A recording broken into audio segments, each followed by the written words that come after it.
US President Joe Biden has confirmed the death of a senior leader of ISIS in a special forces raid. Syrian rescue workers report at least 13 people were killed, including 6 children and 4 women, when the militant leader detonated a bomb. US Special Forces arrived under the cover of darkness, launching their raid from the ground. And this is what remains of the house where ISIS leader Abu al-Hashimi al-Qurashi was taken out. The US says forces used loudspeakers, warning innocent people to evacuate. Some were not able to. Al-Qurashi, the US says, detonated a bomb, killing himself and, according to rescue workers, 12 others, including 6 children. President Biden watched the raid unfold from the Situation Room, tense viewing of a live feed alongside Vice President Kamala Harris. Last night's operation took a major terrorist leader off the battlefield, and it sent a strong message to terrorists around the world. We will come after you and find you.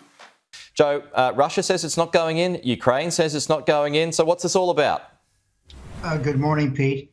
Well, don't believe everything you read in the paper. Look, it's quite clear that President Putin has reserved the right to invade. It's quite clear that President Biden doesn't have a clue about how to stop him. He's already suggested that Putin is going to go in. Now, look, Putin has had a wonderful week.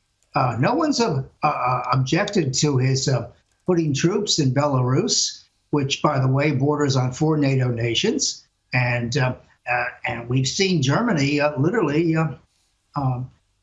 become unavailable in NATO. I mean, Germany's done everything possible to break up the unanimous or the approach to dealing with Ukraine. They're not going to have any aspects of military aspects. They're not going to do anything to irritate Russia. I mean, it's, here we are breaking this up. But the thing I want to point out today is that Joe Biden is missing in action. It's quite clear that the Americans want to avoid a general war with Russia or with the spillover when this thing comes. And so, but he hasn't done anything to show that he's dealing with this. And that is, he's dedicating, or he's talking about bridges in Pittsburgh. He's spending all of his energy on a black nominee, black woman for the Supreme Court, and he's into domestic politics. And he's left everything to the team. And this is the same team that allowed Putin to do whatever he wanted to do in 2014. So it's not a very good team. But really, I think the thing that I'm getting this week is that Europe has lost faith in the United States. But Biden has said he's back. Back where? I mean, it's quite clear he's not leading the European nations. The United States President Joe Biden has approved the deployment of more troops to Europe as diplomatic efforts to calm down the Ukraine crisis appear to be stalling. US officials say it's an unmistakable signal that the US is ready to defend any aggression towards NATO allies. These movements are unmistakable signals to the world that we stand ready to reassure our NATO allies and deter and defend against any aggression. The forces being deployed are in addition to the 8,500 troops already placed on alert by the Pentagon last month. Russia has amassed about 30,000 combat troops and modern weapons to Belarus over the past several days. It's Moscow's biggest military deployment to the country since the Cold War. Special forces operations, fighter jets, missiles and air defence systems are some of the weapons that are being transported. The military capabilities will be combined with Russia's annual nuclear forces exercise, expected to take place this month. NATO is considering the deployment of additional battle groups to the southeast as well. The Secretary-General Jens Stoltenberg claims Russia will pay a heavy price if further aggression continues. Well, Beijing has recorded its highest number of COVID cases since June 2020. The Chinese capital reported 20 new cases yesterday as it prepares to host the Winter Games in a strict closed-loop process. China's facing local outbreaks in multiple cities. That includes the Olympic bubble, as we were just talking about.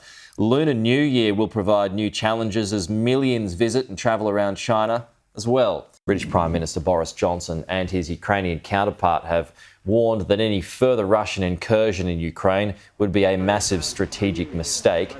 The British leader was in Kiev for talks with Ukraine's president. Johnson pledged $88 million in aid funding as well as a package of sanctions if Russia is to invade. Earlier, the Ukrainian president signed a decree to boost his armed forces by 100,000 troops over 3 years. Russia has massed over 100,000 troops near Ukraine's border but denies any plans to invade. It goes without saying that a further Russian invasion of Ukraine would be a political disaster, a humanitarian disaster. In my view, it would also be, for Russia, for the world, a military disaster as well. The Defence Department report has revealed a new fleet of warships designed for the Australian government are slower and less safe than intended. The government has signed a $45 billion contract for 9 Hunter-class frigates, which are set to replace the current Anzac-class fleet. A 36-page defence document sets out serious problems with the British design, which is substantially modified to meet Australian requirements. The document says the anti-submarine ships will be slower, have a shorter range than intended, and could be vulnerable to detection by enemy vessels. Defence also warns the vessels could be less safe for crews, with a potential risk for sailors to become trapped below deck by floodwaters. The ships are expected to enter service in 2033. Good news for New Zealand journalist Charlotte Bellis, who's pregnant and stuck in Afghanistan. She's now been offered a place in hotel quarantine. New Zealand's Deputy Prime Minister Grant Robertson says there's a secured place for her with a flight arrangement alongside it, which has been communicated to her. Bellis is one of many Kiwis unable to secure a place in the country's quarantine system. She's been based in Qatar, where she worked for Al Jazeera. However, upon learning that she was pregnant, she resigned in November and left the country, as premarital sex is a criminal offence in that conservative nation.